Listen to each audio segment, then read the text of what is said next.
Baik. Bismillahirrahmanirrahim. Assalamualaikum warahmatullahi wabarakatuh. Warahmatullahi wabarakatuh. Salam sejahtera bagi kita semua. Om Swastiastu, Namo Buddhaya, salam kebajikan. Yang terhormat Ibu Istudianti Priyatmi SEMH, selaku Ketua Pengurus Yayasan dan pendiri ABK UMKM. Yang terhormat Ibu Riati, selaku pendiri dan pembina Yayasan ABK UMKM. Yang terhormat Dr. Insinyur Haji Udrek SEMT, yang merupakan Direktur BNPB, Badan Nasional Penanggulangan Bencana, yang pada malam hari ini juga mewakili Ibu Wali Kota Tangerang Selatan kita yang tercinta, yang kebetulan hari ini sedang berhalangan hadir, Ibu Tini Benyamin Daphni. Selamat malam, Pak. Lalu yang terhormat para narasumber kita, hari ini kita ada beberapa narasumber. Yang pertama adalah Bapak Oji Restanto AMD sebagai Kepala Seksi Kemitraan dan Pemberdayaan Masyarakat Dinas Lingkungan Hidup Kota Tangerang Selatan. Selamat malam, Pak Oji. Selamat malam semuanya. Lalu ada Bapak Bob Novandi yang merupakan seniman kriya dari limbah plastik. Selamat malam, Pak Bob. Terima kasih sudah hadir. Ya, Mira. Dan pada malam hari ini ada Ibu Adelia Anastasia SPD yang merupakan ibunda dari Daniel Chwandi, UNBK dengan autisme yang merupakan pemegang rekor muri. Selamat malam, Ibu. Lalu ada Ibu Kaurinisa Esos, Ibunda Caca, UNBK dengan autisme. Selamat malam. Pada malam hari ini juga kita akan dipandu juga dengan moderator kita, yaitu Ibu Istudianti dan saya Amira Naya sebagai MC. Selamat malam kepada para undangan dan para hadirin yang berbahagia. Pada malam hari ini kita webinar pada malam hari ini akan membahas tentang sampah plastik, tata kelola bagi UMBK dan menyulapnya menjadi sebuah kriya. Jadi memang tidak kita ketahui semuanya ya, sudah kita tidak bisa pungkiri lagi bahwa salah satu penyumbang masalah utama dari pencemaran lingkungan itu merupakan sumbernya dari plastik. Masalah ini timbul dikarenakan sifat sampah plastik yang tidak mudah terurai dan membutuhkan ratusan tahun untuk dapat terurai secara alami. Oleh sebab itu, besar kecilnya kita untuk bisa mengurangi efek ini, yaitu mungkin dengan salah satunya dengan mengelolanya dengan baik. Karena Indonesia ternyata menduduki urutan kedua penyumbang sampah plastik pada tahun 2019 dengan 3,21 juta metrik ton per tahun, yang mana kita ketahui juga bahwa sumber utama dari bencana banjir ini adalah dengan menumpuknya sampah plastik. Nah, langkah terbaik dalam mengurangi sampah plastik dimulai dari teladan keluarga kita sendiri atau komunitas yang seperti saat ini kita hadiri, ABK UMKM, dari penggunaan peralatan makan dan mengurangi penggunaan sampah plastik itu sendiri. Nah, pada malam hari ini kita akan dipaparkan oleh Bapak Oji Restanto AMD untuk mengetahui bagaimana pemerintah Kota Tangerang Selatan menata laksana sampah plastik yang menjadi concern utama pada saat ini. Lalu yang kedua ada ibunda dari Ananda Disabilitas, yakni Ibu Adelia Anastasia SPD dan Ibu Khairunisa, yang akan menyampaikan sharing bagaimana meneladani dan mendidik kebiasaan membuang sampah pada tempatnya serta memilih sampah plastik. Juga tak lupa ada Bapak Bob Novandi yang akan memperlihatkan kepada kita kriya-kriya cantik dari pengolahan plastik itu sendiri. Baik, selamat mengikuti webinar sampah plastik tata kelola bagi UNBK dan menyulapnya limbah plastik menjadi kriya. Semoga langkah kecil ini dapat mengubah lingkungan kita menjadi lebih sehat sambil melibatkan UNBK menjaga kebersihan lingkungan. Silakan, terima kasih Ibu Bapak. Wassalamualaikum warahmatullahi wabarakatuh. Silakan Ibu Inca. Ya, terima kasih Kanaya. Waalaikumsalam warahmatullahi wabarakatuh. Selamat malam Bapak Ibu semua.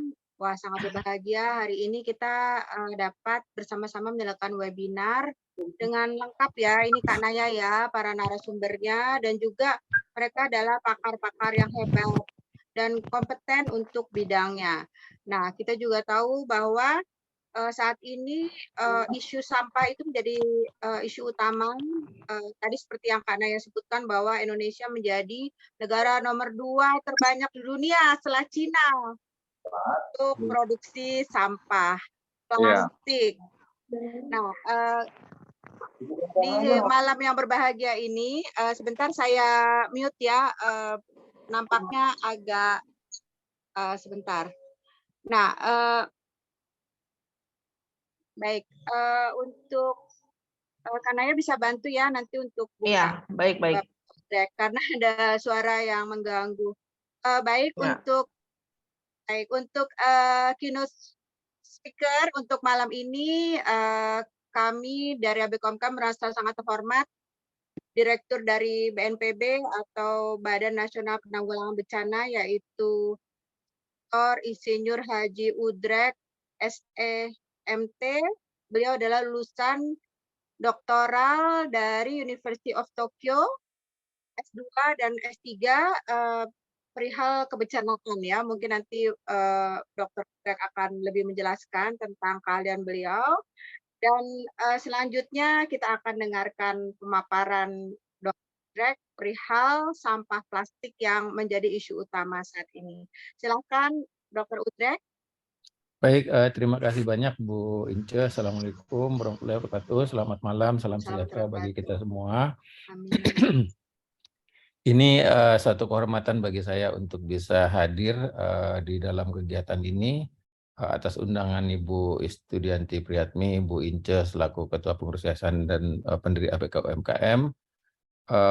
Di sini saya juga lihat ada Bu Wuryati sebagai pendiri pembina Yayasan ABK UMKM, juga para narasumber tadi sudah sempat ngobrol sama Pak Novandi yang satu kampung halaman, juga sempat menerima bahan paparan dari Pak yang akan disampaikan Pak Oji Restanto. Iya, betul.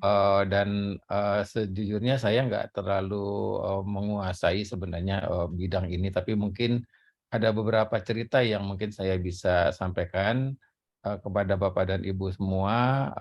Di sini juga tadi saya sudah mendengar juga ada dari Ibu Adelia Anastasia, ini luar biasa nih, ibunda dari Daniel Cuandi yang autisme dan pemegang rekor muri. Nanti juga mungkin kita bisa mendengarkan juga apa yang mungkin bisa disampaikan oleh Bu Khairunisa.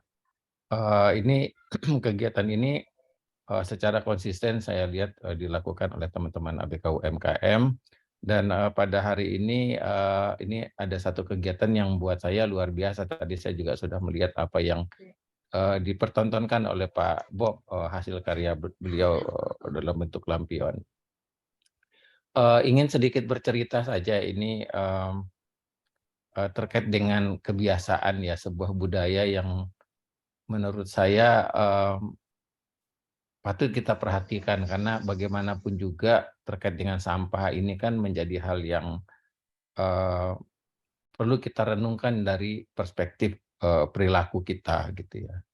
Jadi masa-masa saya sekolah di Jepang itu juga adalah sebuah masa-masa di mana saya mengalami sebuah perubahan perilaku karena adanya sebuah kebiasaan yang kita lihat gitu secara umum. Salah satu kebiasaan yang menurut saya sangat menarik adalah bagaimana kita memang mau nggak mau ya secara sistem itu sudah terbiasa untuk memilah-milah sampah gitu. Memilah sampah ini dikarenakan adanya sebuah kebijakan juga, sebuah peraturan di mana ada hari sampah gitu. Jadi hari buang sampah itu setiap hari berbeda-beda, sehingga kita memang tidak bisa membuang sampah itu sesuka hati kita setiap harinya gitu. Jadi ada waktu-waktu misalnya kalau yang dulu orang Indonesia itu sukanya menunggu di hari, kalau di Tokyo itu di hari Kamis, karena itu hari buang sampah elektronik gitu. Jadi banyak sekali sampah-sampah elektronik yang biasanya juga masih ada yang dalam kondisi bagus itu yang mereka buang di waktu itu. Tetapi untuk membuang itu mereka harus membeli sebuah stiker kayak di Alfamart gitu ya, di Indomaret itu sebagai sebuah biaya membuang sampah elektronik gitu. Ini yang kalau buat saya memang kebiasaan membuang sampah ini sebenarnya bisa kita bangun juga dengan fasilitas-fasilitas yang memang di negara itu disediakan, gitu. Jadi budaya ini menyebabkan kalau kondisi sekarang kita kan sering sekali ya misalnya kebingungan membuang sampah yang besar, dan juga kadang kita buang aja sesuka kita, gitu. Hal ini tidak bisa dijalankan untuk sebuah negara-negara yang sudah punya kedisiplinan yang sangat baik, gitu. Tapi di satu sisi tentunya budaya ini bisa terbangun secara komunitas karena memang semuanya ikut menjaga hal tersebut dan lama-lama akan menjadi sebuah keanehan bagi kita kalau ada misalnya sebuah tangan keluar melalui jendela mobil lalu membuang sampah, gitu. Sudah terasa aneh gitu buat kita pada saat hal itu kita lihat, gitu. Apalagi pada saat kita lalu bisa melihat hal-hal yang luar biasa mungkin di negeri kita, karena memang salah satu permasalahan banjir terutama untuk daerah-daerah yang di kota besar, walaupun itu juga sampahnya bisa berasal dari hulu, adalah adanya sampah-sampah yang enggak sekedar plastik ya, sampah-sampah yang besar. Jadi kita bisa melihat sofa melayang apa namanya, ada di dalam aliran sungai gitu ya, mungkin barang-barang lainnya yang dengan sebuah ketidakpedulian orang lalu tega-teganya gitu membuang sampah, eee, sehingga menciptakan sebuah kondisi yang menyebabkan banjir, akan bisa merusak pompa dan yang lain sebagainya. Kalau sampah-sampah ini menumpuk pada saat curah hujan yang tinggi, ini banyak sekali kejadian yang seperti yang saya beberapa bulan yang lalu itu ke daerah sungai yang ada di sekitar Jawa Tengah, di Semarang dan ke Kudus dan yang lebih ke timurnya lagi, itu terjadi sebuah banjir yang sifatnya itu jadi banjir bandang gitu ya. Kenapa terjadi banjir bandang? Karena ada tumpukan-tumpukan sampah yang bisa menghambat aliran sungai, sehingga lalu air itu karena curah hujan yang tinggi menumpuk sedemikian tinggi, tertahan oleh sampah, lalu akhirnya tidak bisa ditahan lagi oleh sampahnya, lalu terjadilah banjir bandang. Sehingga saya melihat bagaimana sebuah jembatan yang dari batu pun itu bisa hancur karena besarnya air yang disebabkan oleh perilaku manusia yang tidak bertanggung jawab. Ini menjadi sebuah bahan pertimbangan kita ya sebagai bangsa yang konon berbudaya, kita juga bangsa yang sebenarnya memiliki alam yang indah. Sebenarnya pada saat kita melakukan sebuah tindakan yang tidak bertanggung jawab itu mungkin perlu kita pertanyakan kepada diri kita sendiri gitu. Apakah sebenarnya pada saat kita walaupun hanya sekedar membuang sampah yang kecil gitu, kita tuh sebenarnya eh, setuju nggak kalau setiap orang berperilaku sama seperti kita gitu. Eh, ini ada hal yang sangat menggelikan buat saya karena banyak sekali perilaku-perilaku yang tidak baik yang kadang kita lihat dan mungkin juga kadang kita dan saya juga lakukan, itu kita lakukan pada saat kita juga menyadari bahwa kita sebenarnya menikmati kebersihan itu. Kita berharap mungkin ya bahwa ada kondisi di mana orang lain mematuhi peraturan sehingga kita tidak perlu patuh gitu.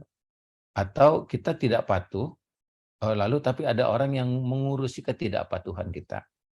Pada suatu ketika saya pulang dari mengunjungi keluarga karena pas masa S3 itu saya nggak bisa membawa keluarga lagi karena tidak ada biaya yang saya terima dalam bentuk beasiswa.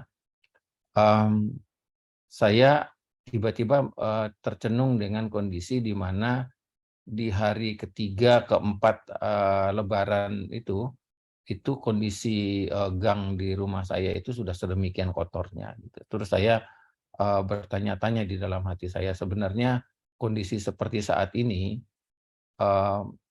saya itu di lingkungan ini ada artinya apa enggak gitu ya. Mungkin pada saat saya pergi atau pada saat saya datang, itu tidak ada pengaruh kepada lingkungan saya gitu sebenarnya secara signifikan. Tapi pada saat para pemulung, para pengambil sampah, petugas sampah itu ikutan libur di hari raya, lalu kita akan merasakan kehilangan sekali bagaimana sampah sudah bertumpuk, tidak bisa kita kelola lagi, dan juga kadang-kadang diterbangkan oleh angin sehingga lalu menyebabkan lingkungan kita kotor. Satu sedikit cerita lagi yang buat saya bahkan menjadi sangat menarik ya, dari negara-negara yang kalau buat saya kan rata-rata juga tidak terlalu peduli dengan agama ya sebenarnya gitu. Padahal agama kita, agama itu pada umumnya mesti mengajarkan hal-hal yang sifatnya bersih gitu. Kalau saya sebagai seorang muslim, jelas latihan kebersihan ini sudah terbangun dengan paling tidak 5 kali sehari saya berkumur-kumur membersihkan muka sebelum kita sholat. Pakaian itu bahkan memang sangat hati-hati sekali kita jaga karena tidak boleh terkena najis. Itu sudah perilaku dari yang misalnya mayoritas masyarakat kita yang sebenarnya banyak yang beragama Islam. Tetapi di dalam keseharian kadang-kadang kita malah kalah dengan kedisiplinan yang tidak terbangun secara rutin dalam bentuk kegiatan peribadatan. Satu hal yang membuat saya juga sering melihat di beberapa negara yang saya kunjungi adalah ini satu hal yang buat saya cukup mengejutkan gitu. Karena misalnya pada saat pagi hari berjalan di sebuah taman, lalu saya melihat bagaimana seorang ibu atau seorang bapak atau siapapun yang membawa binatang piaraannya, misalnya biasanya anjing gitu, terus anjingnya pup, membuang kotoran, dan mereka lalu menunggu sampai anjingnya selesai, lalu mereka sudah mempersiapkan plastik dan sarung tangan plastik untuk mengumpulkan kembali kotoran tersebut gitu. Sehingga tidak ada sebuah kesadaran benar-benar untuk menjaga fasilitas publik gitu. Ini yang kadang-kadang pas saya pulang juga jadi bingung juga ya, misalnya kita sering kali misalnya melihat kotoran apakah sapi atau misalnya kuda ya, kuda di delman itu yang bisa berceceran di mana-mana. Nah, bagi saya kalau misalnya kebiasaan ini bisa sudah terbangun, tentunya kita akan sangat berhati-hati sekali untuk bisa ikut berkontribusi dalam membuat kekotoran, apalagi menciptakan penderitaan dalam bentuk misalnya bencana banjir. Saya teringat pada saat dulu itu sedang membuat alat untuk tinggi muka air, lalu monitoring banjir dan lain sebagainya. Lalu di sebuah tulisan itu dijelaskan, dan tadi saya barusan juga browsing-browsing bahwa jumlah sampah yang dikumpulkan di sekian banyak kali di Jakarta, mungkin sekarang sudah semakin jauh lebih baik ya. Tapi di saat waktu dulu itu diperhitungkan itu di dalam sebuah koran bahwa kalau ditumpuk itu dalam 1 tahun sampah yang terkumpul itu jumlahnya setara dengan 2 buah Candi Borobudur, sedemikian banyaknya. Dan tadi disampaikan oleh Ibu moderator, Bu MC juga bisa kita bayangkan kalau kita itu ranking nomor 2 dengan jumlah penduduk sebenarnya hanya mungkin 1/5, kurang dari 1/5 orang dari negeri Cina. Jadi kita bisa bayangkan kalau secara perilaku personal kita jauh lebih parah gitu dari mereka. Walaupun mungkin belakangan kita lihat, ini saya juga tadi lihat statistiknya, misalnya di Jakarta sudah mulai ada pengurangan dari jumlah penggunaan sampah plastik. Mungkin kita juga sudah tahu sekarang kita kemana-mana diharapkan membawa tas sendiri, kantong sendiri, atau disediakan kantong kertas. Kalau terpaksa pun kita jadi dapat hukuman karena harus membeli kantong. Ini adalah sebuah perilaku yang menurut saya memang amat sangat baik. Dari satu cerita juga, kebetulan saya lebih banyak bermain di laut di masa-masa sebelumnya. Di laut itu ada istilahnya Ocean Health Index, jadi indeks kesehatan laut gitu ya. Nah, salah satu yang menjadi perhitungan adalah sebenarnya seberapa banyak sampah di setiap negara itu yang ditemukan di laut gitu. Ini juga menjadi salah satu raport jelek sekali bagi bangsa kita yang kebetulan lautnya amat sangat luas, karena seringkali kita menemukan sampah-sampah plastik yang juga tentunya jadi biang kerok juga dari kematian-kematian satwa di laut. satu kebiasaan yang memang amat sangat kita harapkan tentunya salah satunya dengan 3R ini adalah kreativitas yang tadi juga sudah disampaikan, karena memang pada dasarnya kalau kita lihat bagaimana kontribusi para pemulung, tukang sampah, lalu orang-orang yang mencoba melakukan 3R itu akan mampu menghasilkan segala sesuatu yang sangat optimal gitu buat kita semua.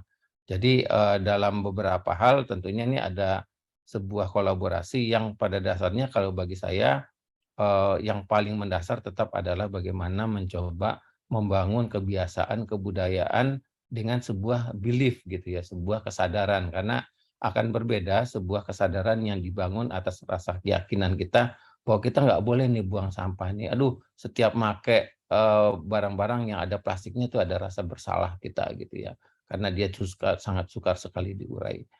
Itu yang menurut saya sebenarnya terasa sekali apa yang mungkin menjadi sebuah disiplin dari beberapa negara yang memang bisa terlihat bahwa kesadaran dari pemanfaatan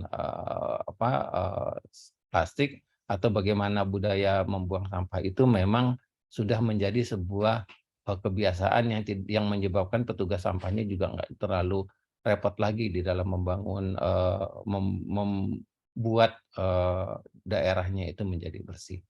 Ini sedikit mungkin ingin sedikit berbagi saja, tentunya nanti kalau kita tentu amat sangat menunggu apa yang nanti disampaikan oleh Pak Oji, Pak Bob, dan juga Ibu Adelia, Bu Khairunisa, apa saja hal-hal yang mungkin menjadi menarik bagi kita dalam bermain sampah ini. Jadi banyak hal yang kalau kita lihat terlihat seperti tidak semua itu ada yang sifatnya ada gunanya dan tidak ada gunanya, tetapi di dalam beberapa hal kita akan melihat memang banyak hal yang bisa dijadikan sesuatu hal yang tidak sia-sia, termasuk juga limbah plastik ini.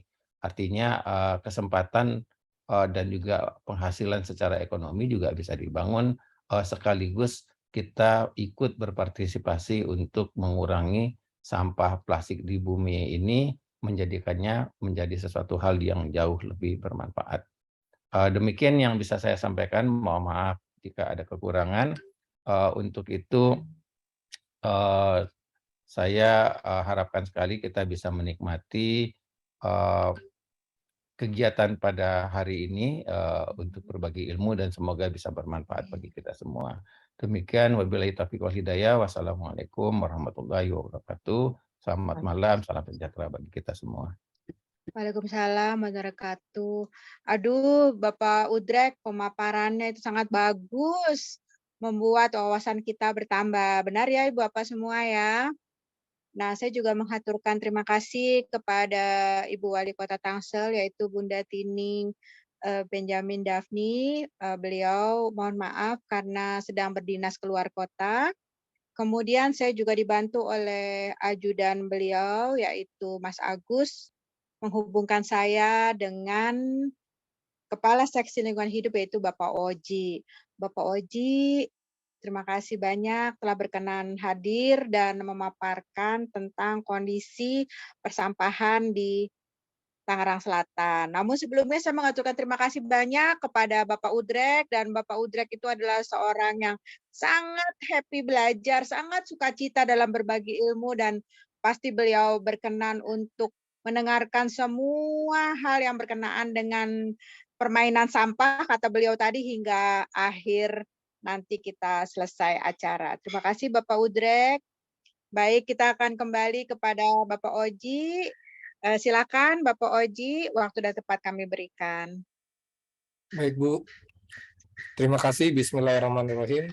Assalamualaikum warahmatullahi wabarakatuh. Waalaikumsalam warahmatullahi wabarakatuh.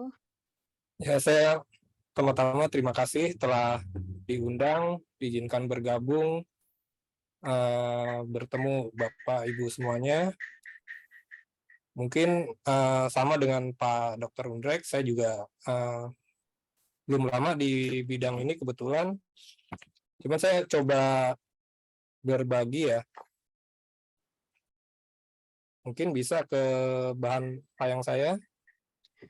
Ya, Bapak, ini saya coba tayangkan karena ada keterbatasan dalam kendala HP saya. Jadi ini dalam bentuk foto ya, Pak ya. Oh Jadi gitu. mungkin ini bisa saya perbesar. Kalau nggak biar saya saja Bu yang share Oh, ya. bisa share ya, Pak ya, dari Ya Bapak. bisa. Silakan, Pak. Terima kasih banyak.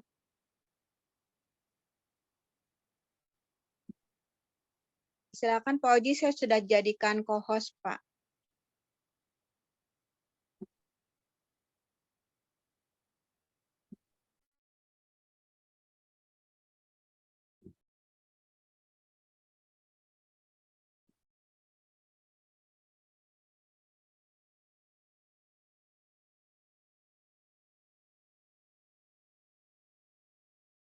Sudah terlihat, Pak, bagus. Ya.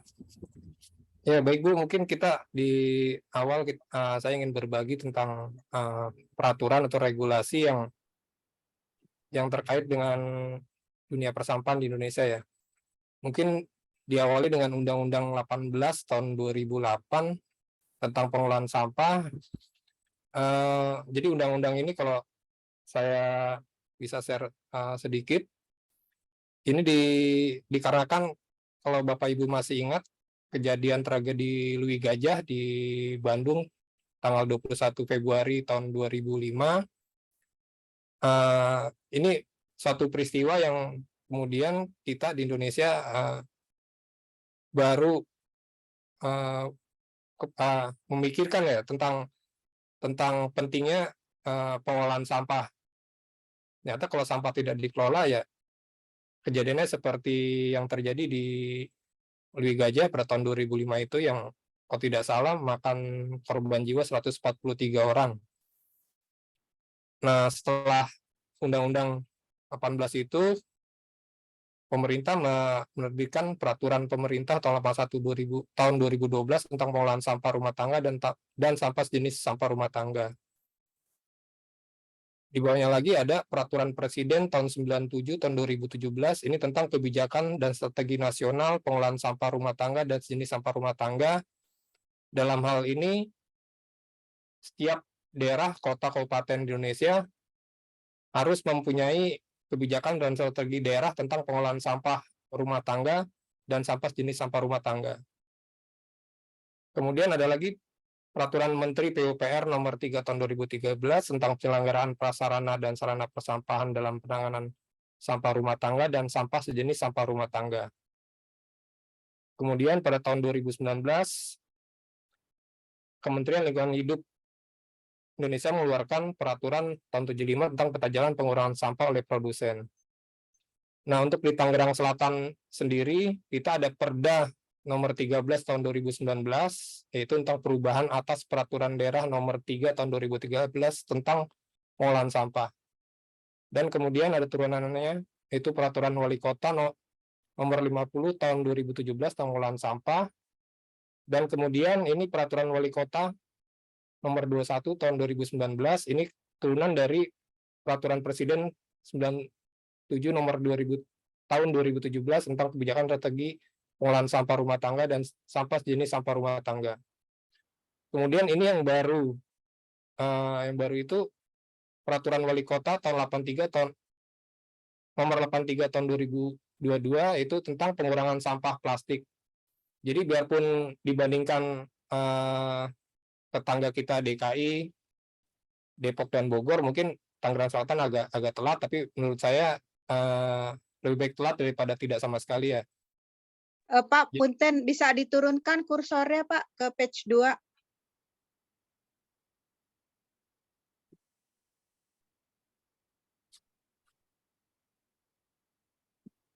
Dipindah ke slide yang kedua Pak.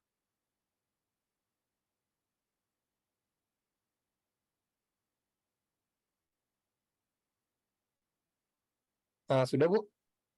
Belum tampak ini Pak. Belum tampak ya? Iya. Diturunkan ya ke slide 2 ya.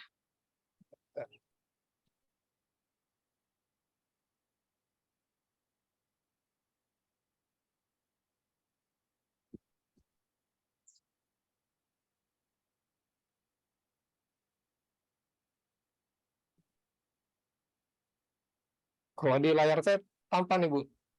Oh, ini di sini belum tampak, Pak. Oke, kalau enggak, saya masih lanjut aja sambil jalan, Bu, ya. Oh ya, atau saya berikan ini ya, Pak, tampilan yang tadi ya, di foto itu ya, Pak, ya? Oh, gitu ya, baik, Bu. Nggak apa-apa ya, Pak, ya? Ya.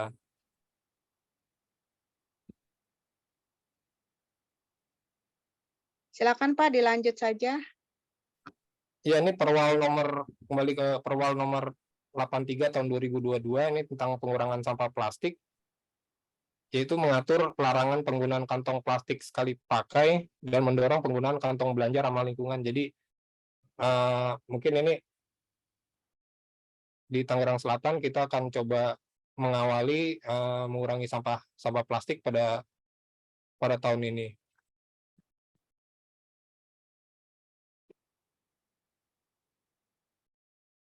Kemudian apa sih bahaya dari sampah plastik itu sendiri?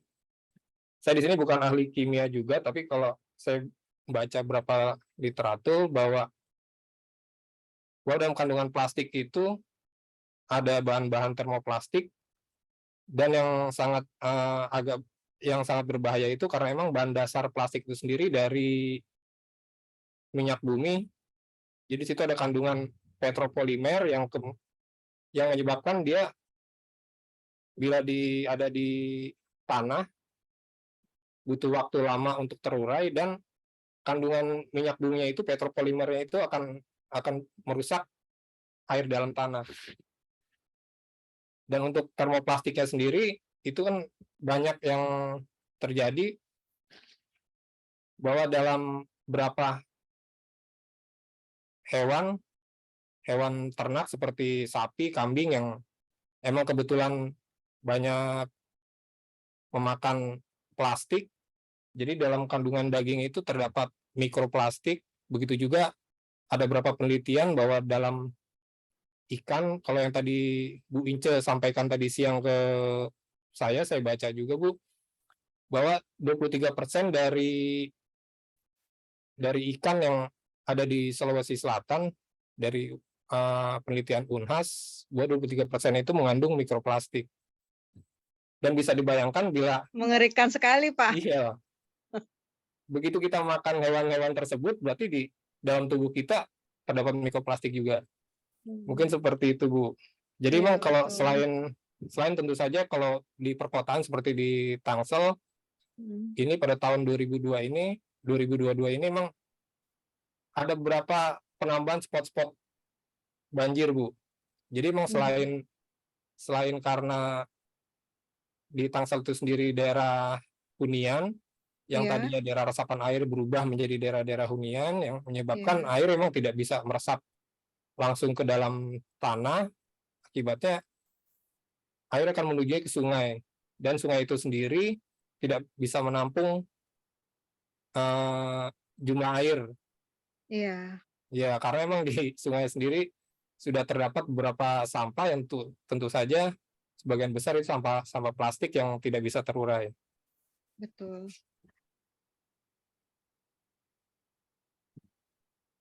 Dan pada di awal tahun 2022 ini juga terdapat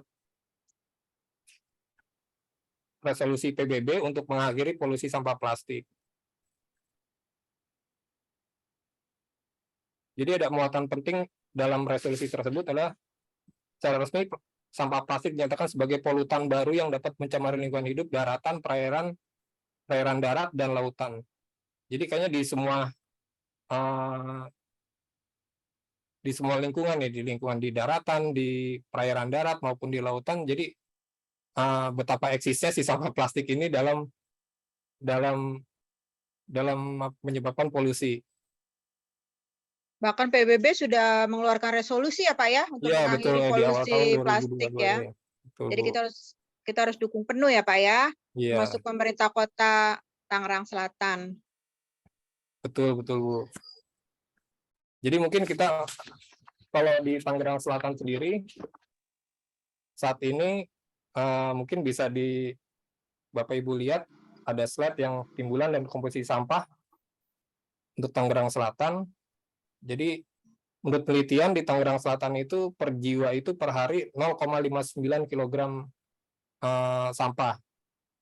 Jadi rata-rata mungkin saat ini hampir 1.000 ton per hari, sekitar 970 ton sampah yang dihasilkan penduduk Tangsel dalam satu hari. Waduh, sampai ton ya Pak ya? Iya betul Bu, hampir 1.000 ton. Nah itu dibuangnya kemana tuh Pak? Nanti kita akan lihat ya Pak ya, bagaimana nih cara sistem pengelolaannya nih Pak.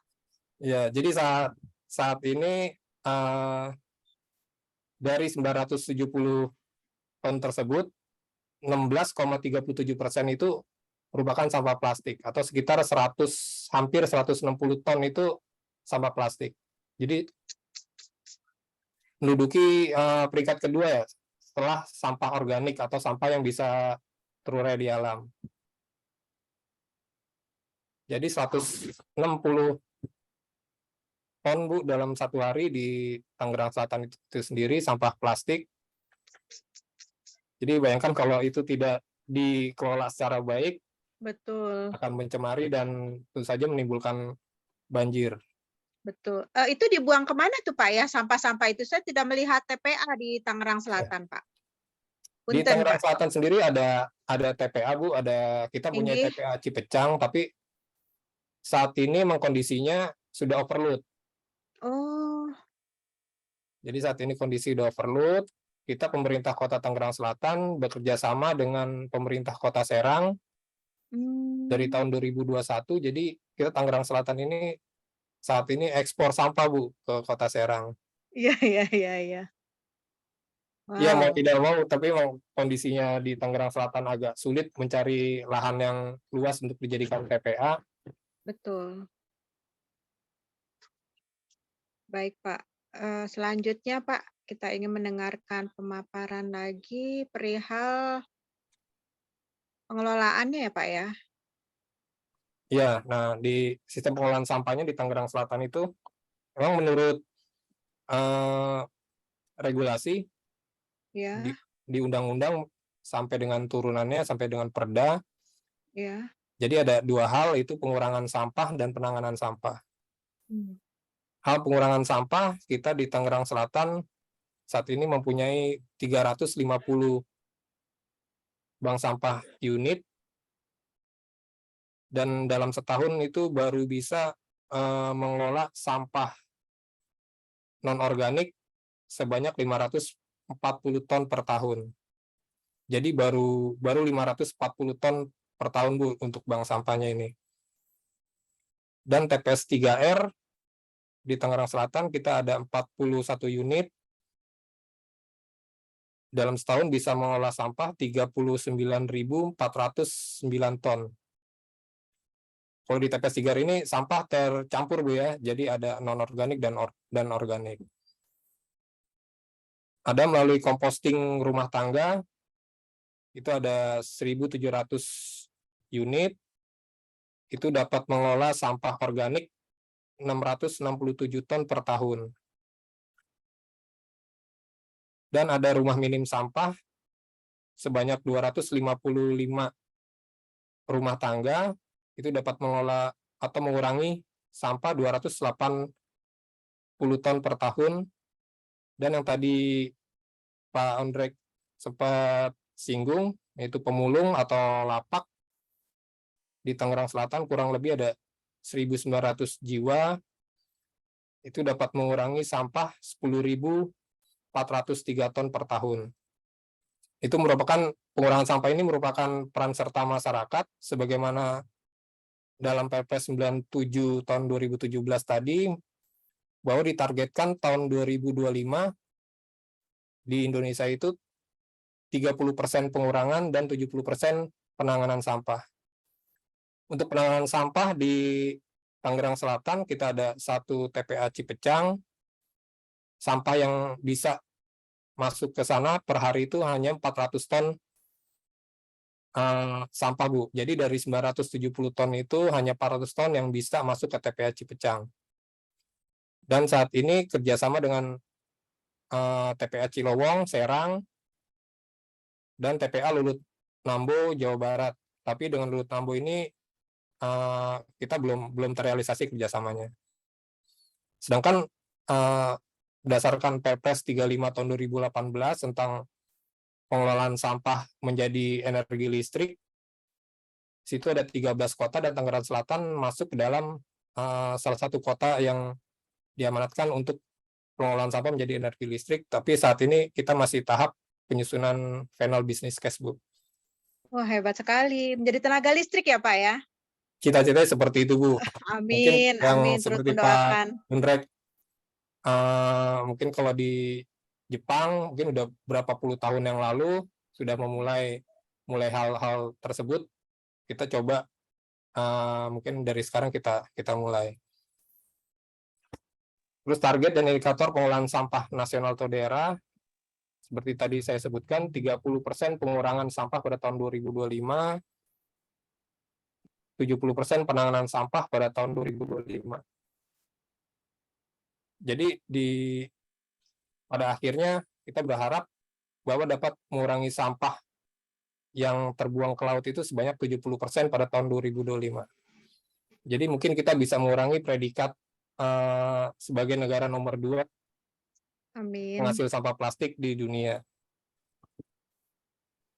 Nah, mungkin ini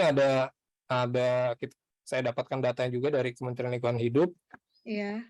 bahwa Tangerang Selatan merupakan kota, kabupaten, daerah yang ke-99 yang mengatur tentang pengurangan sampah plastik sekali pakai.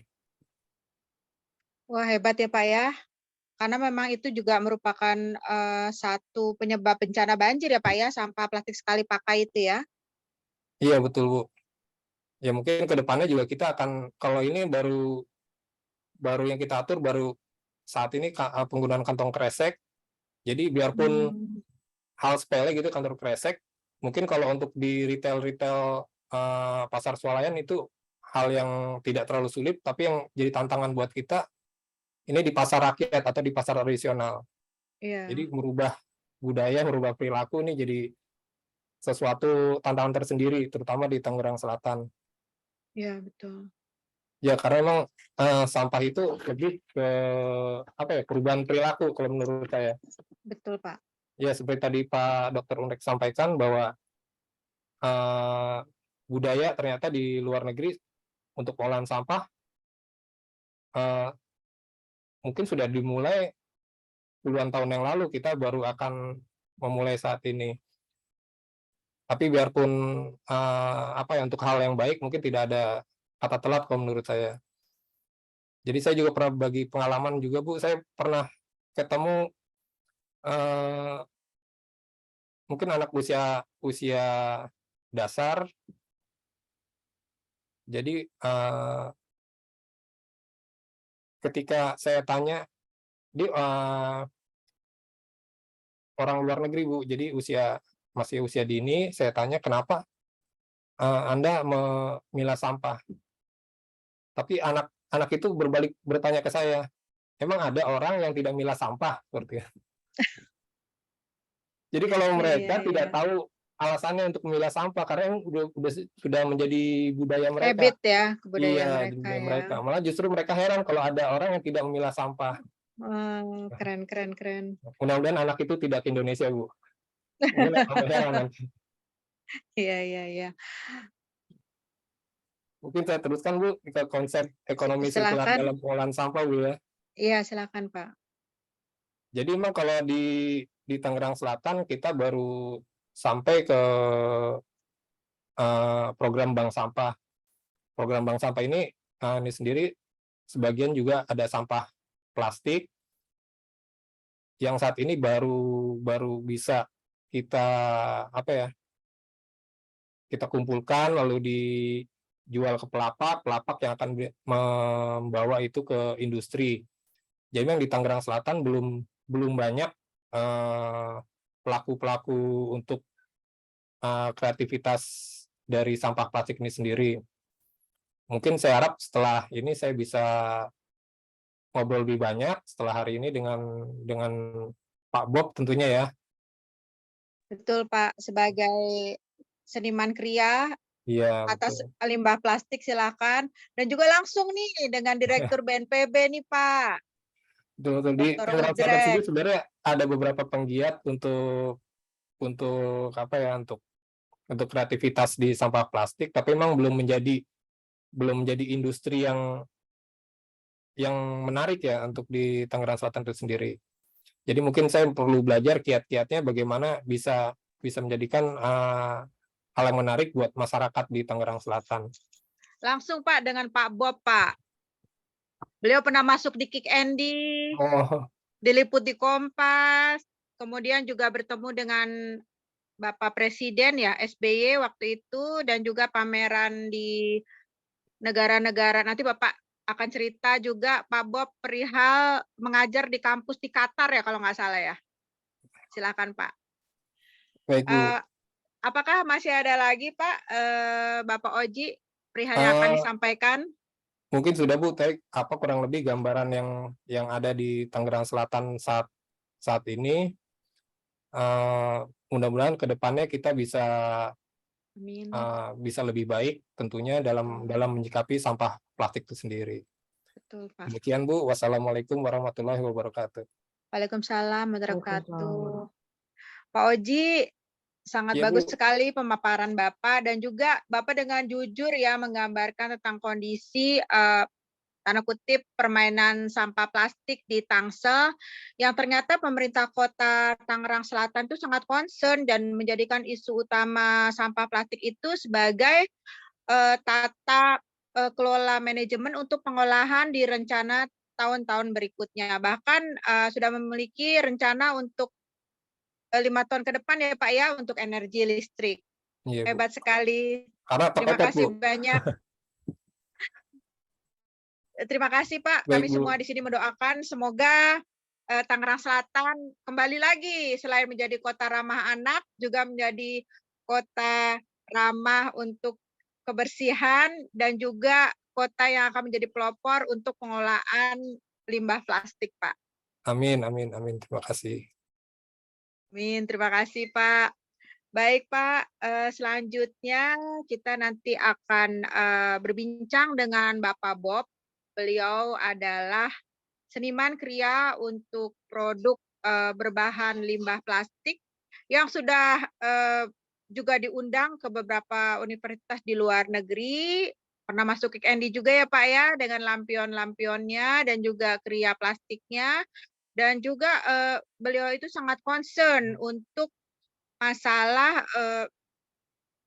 menyulap produk limbah plastik ya, terutama plastik itu menjadi kria, dan fokus beliau pada plastik itu yang membuat beliau berbeda dari pengrajin kria lain.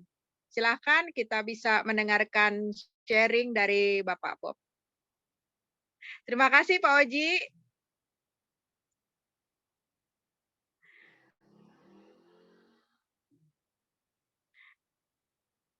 Halo Pak Bob.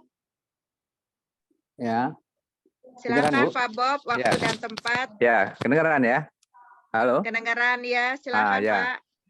Ya, terima kasih buat semua yang hadir di sini, terutama pakar-pakar tadi Pak Udre, Pak Oji, ya yang telah memaparkan permasalahan persampahan di Tangsel dan juga di mancanegara. Ya, perkenalkan saya Bob Novandi, nama lengkapnya saya aktivis peduli lingkungan Jakarta tahun 2011, dapat penghargaan dari Pak Gubernur Fauji Bowo. Juga saya dapat amanat dari Bapak Presiden Joko Widodo ketika beliau calon gubernur di Jakarta 14 September 2012, ketika beliau selesai menerima souvenir yang saya berikan, beliau menuliskan amanatnya di buku saya, 3 kalimat pendek yang mungkin kalimat inilah yang membuat saya terpicu dan terpacu untuk terus berkarya. Beliau menuliskan, bersihkan sampah plastik, buatkan industri kreatif, masyarakat kerja. Amanat beliau ini memang menyentuh sekali Karena itu beliau tuliskan 14 September 2012. Saya awalnya mulai berkarya ini 2003. Jadi sejarah dari penemuan ilmu seni daur ulang botol plastik ini adalah 2002 itu saya pernah lihat banjir besar Jakarta yang bikin di mana-mana macet, jalan pada macet, orang bisa nggak pulang ke rumahnya karena terhalang macet, banjir. Nah, membuat saya berpikir dan berzikir, bila mana suatu saat saya dapat mengolah botol-botol plastik yang saya lihat ikut mengalir bersama banjir itu, saya akan dedikasikan ilmu saya kemana-mana. Ternyata ya resminya 17 Agustus 2003 kreasi saya ini saya tampilkan dan tetangga ada yang beli. Wah, saya pikir bisa jadi duit ya kan. Terus saya lakukan. Pada saat itu saya dapatkan ilmu ini, saya masih kerja di DPR. Sebenarnya nggak ada hubungannya nih dengan sampah plastik. Saya alumni dari Sekolah Tinggi Publisistik, ya, 7 tahun di politik sebagai Sespri, Ketua Komisi 1 DPR RI. Dari publisistik 7 tahun di politik, nyasarnya di botol plastik. Ya, sebenarnya ini jaka sembung naik ojek, nggak nyambung Jack. Ya, tapi ya itulah jalan hidup saya. Saya bisa nikmati amanat dari Pak Jokowi itu yang membuat saya terus berkarya. Jadi nama lengkap saya tadi Bob Navandi, tapi nama seni saya Bob Lampions Revolusi Kreasi. Itu punya visi dan misi. Visi dari Bob ini sendiri adalah bantu orang banyak. Ya, Lampionsnya itu selain karya juga misinya. Langkah alternatif mengatasi pengangguran, ikhlas optimis, niat sejahtera. Jadi membuat nama seni aja saya renungkan baik-baik. Karena ada yang mengatakan apalah arti sebuah nama, tapi saya punya nama yang bermakna buat bangsa.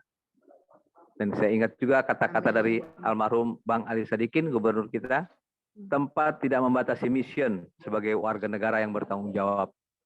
Jadi dimanapun kita bisa berkiprah untuk bangsa. Nah, kembali tadi amanat Pak Jokowi, bersihkan sampah plastik, buatkan industri kreatif, masyarakat kerja. Ini saya dengungkan di sosmed, ya, hingga ya karya saya baru diliput oleh 20 TV swasta dan pemerintah. Sebenarnya, ya, dan telah dipelajari oleh 5.000 orang murid saya dari dalam dan luar negeri. Dan di Libya dipelajari oleh 146 mahasiswa dari 26 negara. Gara-gara sampah ini saya merasa membuat saya jadi dikenal. Saya masih bersyukur saya bisa membantu untuk mengolah sampah, bukan jadi sampah masyarakat. Ya, ilmu yang saya dapat mudah-mudahan bermanfaat buat banyak orang. Seperti tadi yang saya lihatkan itu jadi lampion Ibu ya, seperti ini. Ini namanya lampion Pancasila. Jadi selain dia sebuah karya seni, ada nilai-nilai ideologi. Ya. Ada nilai-nilai seni kreativitas tinggi. Mungkin Pak Oji, percaya nggak Pak Oji ini bisa berubah jadi 5 bentuk Pak Oji? Harus dikasih lihat tuh Pak. Belum Pak, saya belum lihat nih. Ya, ini jarak jauh. Ya, jadi sambil saya memperagakan lampion Pancasila ini, saya mengajak audiens dimanapun saya mengajar agar dengan lampion ini bisa memasyarakatkan Pancasila dan mempancasilakan masyarakat. Karena lampion ini juga pernah saya berikan kepada hari pertama beliau pidato di depan para pendukungnya, 500 pendukung Jokowi, pendukung militannya, beliau saya berikan lampion Pancasila. Jadi harapan saya agar beliau bisa memasyarakatkan Pancasila dan mempancasilakan masyarakat.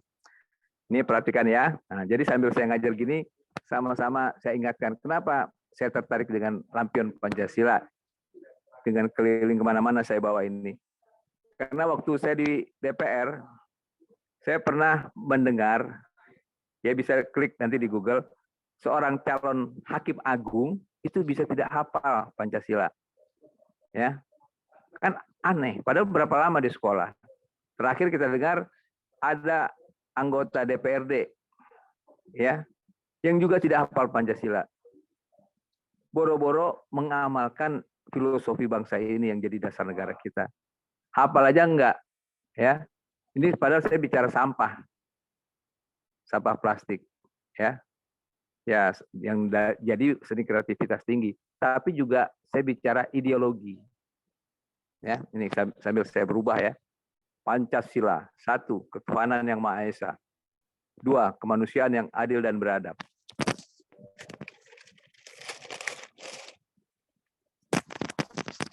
Udah berubah kan Pak Uji? Ya. Keren. Ketiga, persatuan Indonesia.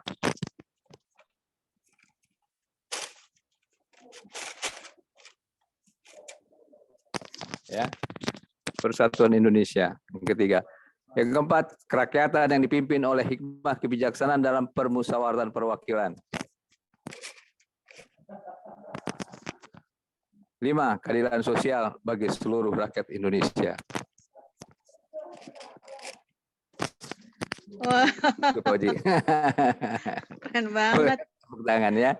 Ini salah satu dari lebih kurang ada 267 bentuk kreativitas saya. Berarti kalau Jakarta itu ada 267 kelurahan. Satu kelurahan ada satu bentuk. Ya. Ini salah satu dari kreativitas saya yang boleh dibilang sudah banyak diberikan kepada tokoh-tokoh dan dibeli oleh pejabat-pejabat. Kembali tadi masalah sampah ya. Kalau saya lihat di mana sumber sampah itu adanya, itu ada di otak manusia. Ya, saya maaf, saya nggak ada gelar di bidang pendidikan, tapi kalau gelar tambahan mungkin ada 5. DRS, ya, IR, SH, MA, MBA. DRS-nya di rumah saja saya bisa berkarya, ya. IR-nya inovatif, revolusioner. SH-nya suka humor, MA-nya Minang asli, gede di Betawi. MBA-nya dari Jerman, Master Botol Afkir dari jeruk manis ke benjeruk, ya. Itu gelar-gelar saya Pak Uji. Pak Udre mana Pak Udre? Masih ada? Ada. Bapak di Kebun Jeruk juga Pak? Iya, saya KTP masih di Kebun Jeruk. Saya dulunya di Kebun Jeruk di belakang RCTI di Jalan Perjuangan. Wah, dekat padahal ya sama rumah saya. Sayang saya nggak di mana? kenal Bapak Di mana? ya. Di mana Bapak? Saya di Masjid Asurur Pak, SMP 75 masuk dikit. Oh, iya, anak saya dulu di sekolah di situ. Saya lama di Asurur situ, tempat sholat saya itu Asurur. Pak Udre, lo tahu dari dulu kita kok ketemu ya Pak Udre. Oh, di belakang Iya, Asurur, di belakang Asurur Bapak. Ya di gang, ada gang P namanya. Oh di gang P, iya belakang sana ya. Ya itu daerah saya juga lama di situ dan awal waktu masih camatnya Pak Firdaus, Bapak pernah tahu? Camat Kebun Jeruk. Itu awalnya saya tampilkan, itu kawan saya dulu di APP. Beliau lihat karya saya, akhirnya dia kasih tahu ke pihak wali kota, saya didatangi waktu itu. Saya diikutkan lomba peningkatan lomba apa namanya dalam rangka 17 Agustus. Saya juara 3 di Jakarta Barat tahun 2007. Tahun berikutnya lomba apa namanya dari Departemen Pemuda dan Olahraga saya juara 2. Dan terakhir 2014 saya juara 1 se-Jakarta, lomba peningkatan kreativitas kadar Posyantek se-Jakarta. Jadi kalau saya perhatikan sampah ini memang tanggung jawab bersama. Kalau di Jakarta kan katanya Samtama, sampah tanggung jawab bersama. Ya, kalau saya lihat, jadi kita perlu kebersamaan untuk mengatasi ini. Menurut saya ada 3 unsur pokok untuk menangani sampah ini. Umaro, ulama, dan umat. Umat hanya tinggal ngikutin aja. Nah, umaro sebagai pucuk dari kepemimpinan, Pak Jokowi telah membuatkan amanat itu tadi, bersihkan sampah plastik, buatkan industri kreatif, masyarakat kerja. Tapi di samping itu, peran ulama juga penting. Ya, saya berharap ulama juga bisa berperan serta melalui masjid, melalui dakwah-dakwahnya untuk mengingatkan umat. Karena ya masjid setiap 5 waktu berkumpulnya umat. Bisa mengingatkan umat. Ya, kalau pemerintah aja akan kewalahan. Karena hari-hari di lingkungan masyarakat masih memperhatikan ulama. Ya, jadi peran ulama harus kita ajak berperan serta. Kalau enggak ya sekarang aja kita juara 2 sedunia. Padahal Indonesia muslim terbesar di dunia. Katanya kebersihan sebagian dari iman. Nyatanya buang sampah plastik sembarangan. Saya punya tagline PSBB SPS. Percuma saja beriman, buang sampah plastik sembarangan. Ya. Habis kalau namanya kebersihan sebagian dari iman itu udah dicuekin, ya. Jadi lebih baik saya sentil sekalian, percuma saja beriman, buang sampah plastik sembarangan. Ada lagi tagline saya, My Darling Darnam Darsih Andarman. Mario sadar lingkungan, sadar menanam sebagian dari iman. Sadar kebersihan sebagian dari iman. My Darling Darnam Darsih Andarman. Ya, jadi saya sendiri sebagai aktivis lingkungan Jakarta, saya nggak bisa menghadapi ini sendiri. Berat buat saya. Saya sebagai orang yang dianggap amat peduli, tapi jutaan manusia yang peduli amat lebih banyak. Jauh bandingannya. Saya sebagai praktisi, ya berat buat saya. Kalau ada banyak juga seperti Pak Oji, Pak Udre, ya kita harus bersama-sama. Mudah-mudahan ke depan Indonesia tidak lagi juara 2 terbesar di dunia pembuang sampah plastik sembarangan. Malu kan? Masa muslimnya terbesar di dunia tapi masalah sampah juara 2 terbesar di dunia pembuang sampah plastik sembarangan. Pak Udre. Pak. Masih ada Pak Udre? Ada. Pak Udre masih, Pak. Pak Udre, saya akhir Desember kemarin diundang ngajar ke Payakumbuh. Ya, diundang ngajar, habis itu saya jalan-jalan ke Padang, lihat ke museum, ketemu ibu-ibu, emak-emak pakai pakaian daerah, kenalan lah kita. Ya saya ceritakan kalau saya aktivis lingkungan, saya tuh miris ngelihat Indonesia yang muslimnya terbesar di dunia, tapi juara 2 terbesar di dunia pembuang sampah plastik sembarangan. Bukannya mikir malah mencak-mencak, dibilang jangan bawa-bawa muslim, jangan bawa-bawa Islam katanya. Saya Islam, Bu, saya sebagai Islam saya malu saya. Ya tapi itulah keterbatasan pemahamannya, malah saya yang dimaki-maki, jangan bawa-bawa Islam katanya. Tapi Pak, ibu-ibu itu belum diajar bikin bros dari Bapak Bob. Nah, Iya, ibu-ibu pasti mau lihat kan hasil brosnya bagaimana. Nah, nanti Bu Adelia akan contohkan bros yang diajarkan oleh Bapak Bob dari sampah plastik loh, Pak Bob. Pak Bob, kita akan dengarkan lagi nanti pemaparan Pak Bob nih perihal pengalaman Pak Bob mengajar di banyak universitas di dalam dan di luar negeri. Namun sebelumnya nih Bu Adelia udah nggak sabar nih mau memamerkan mana bros yang dibuat oleh anaknya Daniel dari limbah plastik yang Ya, ya, diajarkan step by ya, step oleh ya, Bapak ya, Bob. ya, Bapak ya, Bob ya, nih ya. hebat banget nih. Silakan Bu Adelia, Pak Bob minum Ya. kopi dulu. Ya, minum kopi dulu. Terima kasih Pak Bob. Silakan Ya, Bu Adelia makasih dan ya. Daniel. Ya, ya. Inggih. Nah, Hmm. Ibu Bapak ini kita lihat nih bros, mungkin bisa dikasih lihat Bisa ya lihat Bu ke ya. kamera, biar Ya. deketin ke kamera. Ya, Ya, bros ini adalah dari limbah plastik yang ya, dibuat oleh Daniel, ya, dibantu instruksi dari Bapak Bob yang ya, ya, ya. mengajari. Bagus Ya. sekali, Bu. Ya, itu bros yang saya ajarkan. Itu namanya Ya. bros funboat. Ya, Bu, namanya bros funboat. Artinya pantat botol, ya. Karena dari pantat botol. Agak sedikit ke barat-baratan, ya kan? Keren banget. Nah, ini Ibu Adelia, gimana Ya, nih ya. gimana nih caranya Daniel ini kok bisa sih Bisa, dari Daniel, jarak ya. jauh secara online membuat bros funboat tadi? Bagaimana Bu Adelia? Iya, iya. Ya. Tolong saya Agak mendengung ya. Kenapa ya Bu ya? Sebentar saya matikan dulu ya. Ya. Semua dulu. Oke. Ibu sekarang coba nyalakan Bu Adelia.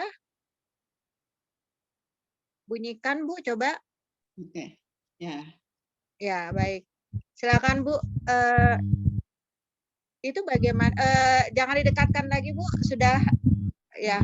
Lagi Bu. Saya matikan lagi ya Bu ya. Mohon maaf ya. Mungkin proses bisa ditaruh dulu ya.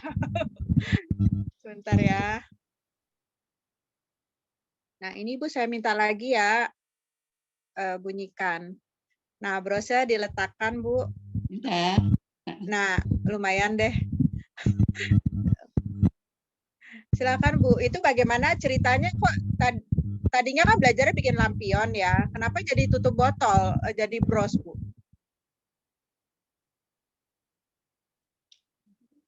Kenapa jadi tutup bros? Ya. Itu bagaimana tuh ceritanya? Cerita tentang bikin bros ini ya. Iya betul.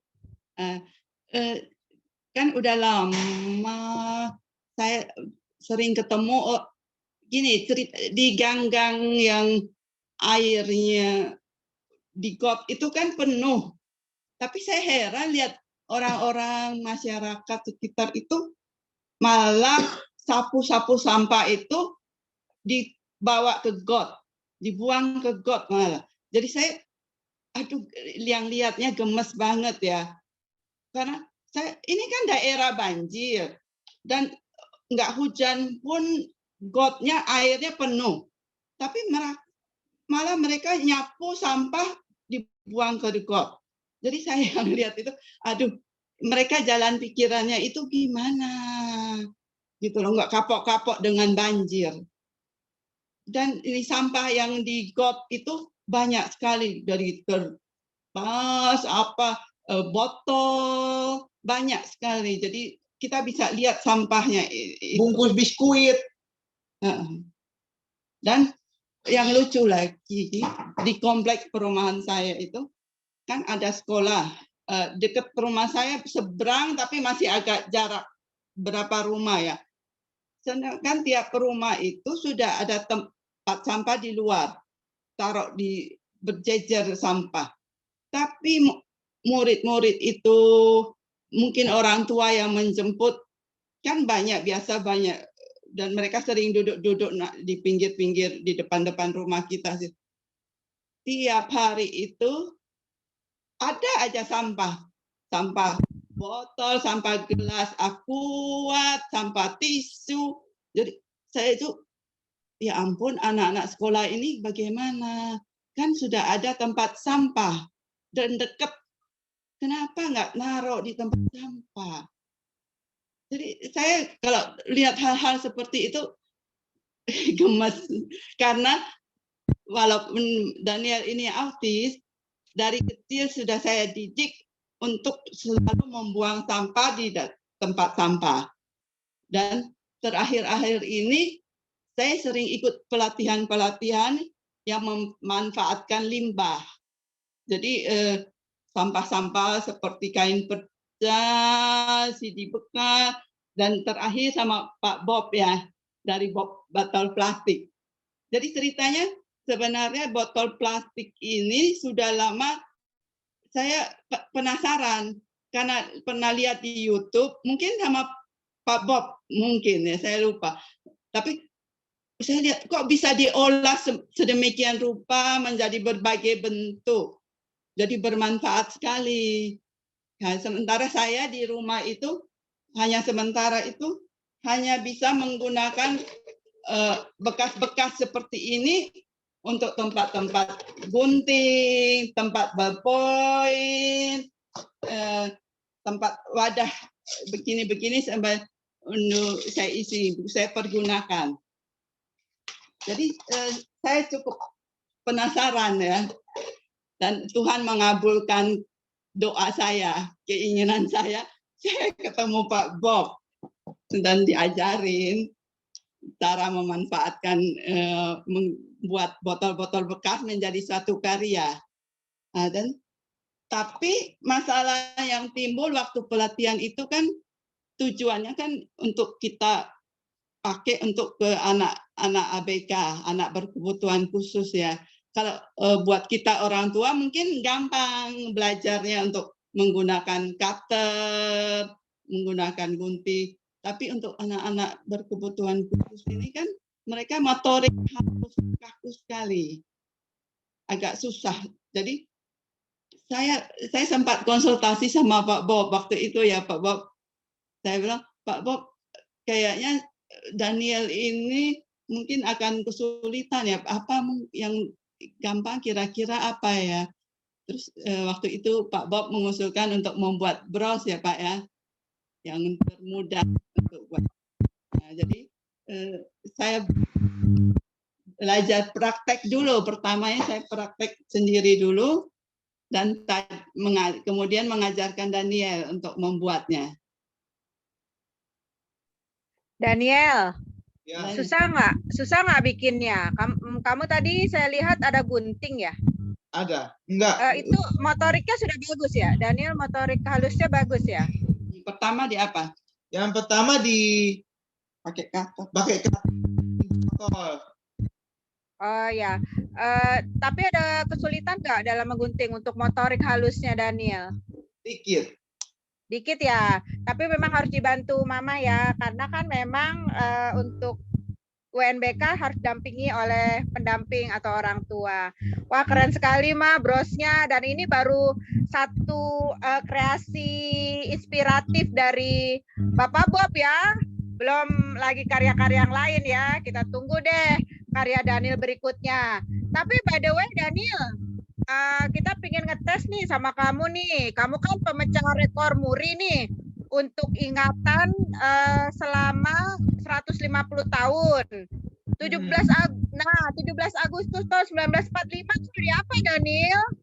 Hari Indonesia pertama merdeka. Soekarno Iya. pertama jadi presiden Indonesia. Iya, itu hari apa jatuhnya? Wah, hebat. Nah, sekarang kita tanya nih, kalau ulang tahunnya Pak Udre tanggal 29 Maret tahun 1968 itu hari apa? Iya, 29 Maret tahun 68 ya, Bu. Iya, hari apa itu Pak Udre ulang tahun? Jumat. Wah, hebat. Daniel ternyata memang benar-benar sesuai mendapatkan rekor muri untuk menebak hari dalam kurun waktu 150 tahun. Terima kasih Daniel dan Mama untuk sharingnya. Iya. Sama. Ya, nanti kita ngobrol lagi ya. Baik Ibu Bapak semua, Dengan senang hati kita tadi dapat menyaksikan bagaimana Daniel berkarya sesuai dengan instruksi dan bantuan melalui telepon ya dengan Bapak Bob, dan hasilnya adalah bros yang sangat cantik. Nah, kemudian kita juga tentu tadi sudah menyaksikan ya bahwa Daniel itu ternyata benar-benar sebagai pemecah rekor muri ya untuk kurun waktu 150 tahun dengan menebak dengan benar hari kelahiran dari Pak Udrek dan juga hari ulang tahun proklamasi kita. Nah, baik, selanjutnya kita akan menuju kepada narasumber atau testimonial kita, yaitu Mama Nisa, Mama dari Caca. Nah, kita ingin tahu nih, bagaimana nih Mama Nisa memberikan teladan. Oh ya, Daniel dan Mama, terima kasih ya sudah sharing. Nanti kita ngobrol-ngobrol lagi ya. Terima kasih. Baik. Oh iya. Terima kasih, Daniel. Nah, sekarang kita akan menuju kepada Mama Caca. Daniel ini sangat antusias kalau disebut disuruh nebak hari, keren deh dia pokoknya. Nah, kita akan menuju kepada Caca dan mamanya nih. Caca dan Mama, silakan yang waktu dan tempat kita berikan. Halo. Iya, Apa malam kabar, semuanya. Ma? Ya, Assalamualaikum warahmatullahi wabarakatuh. Terima kasih Waalaikumsalam Bunca, wabarakatuh. Mbak Naya dan teman-teman semua. Mungkin malam ini kita saya sharing aja ya, mungkin bagaimana sih sebenarnya menerapkan teladan perilaku, ya, ya. perilaku untuk khususnya dalam membuang sampah ya terhadap ya, betul. khususnya tentang individu berkebutuhan khusus. Kebetulan kalau dari kami sendiri dari kecil memang sudah diajarkan sebenarnya untuk selalu membantu gitu ya, membantu pekerjaan rumah tangga, dan memang awalnya dulu dari hal-hal kecil. Yang pertama yang paling mudah kan sebenarnya membuang sampah ya Bunca. Jadi ya dulu awalnya ya pertama kali ya dia memang buang sampah gitu. Jadi setiap kali ada sampah-sampah kecil dia harus buang ke tempat sampah dan sebagainya, sampai akhirnya yang setelah besar sekarang ya sudah lebih mudah sih, dia sudah tahu kapan dia harus buang sampah, terus jadwal tukang sampah gitu. Jadi justru dia yang sering mengingatkan kita gitu, nah hari ini ada tukang sampah, jadi langsung dia bawa sampahnya ke tempat sampah gitu. Jadi dan untuk seperti tadi tuh yang dipaparkan oleh Pak Aji dan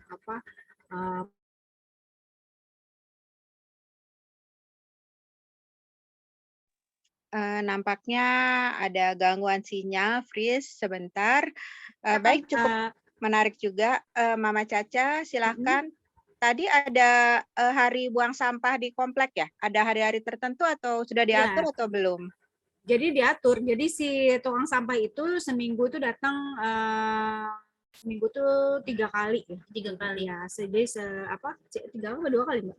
3 kali. Jadi jadi setiap jadwalnya itu dia akan langsung tuh pagi-pagi udah langsung sampah-sampah tuh dikumpulin sama dia, itu dibawa ke tempat sampah untuk diambil sama tukang sampah gitu sih.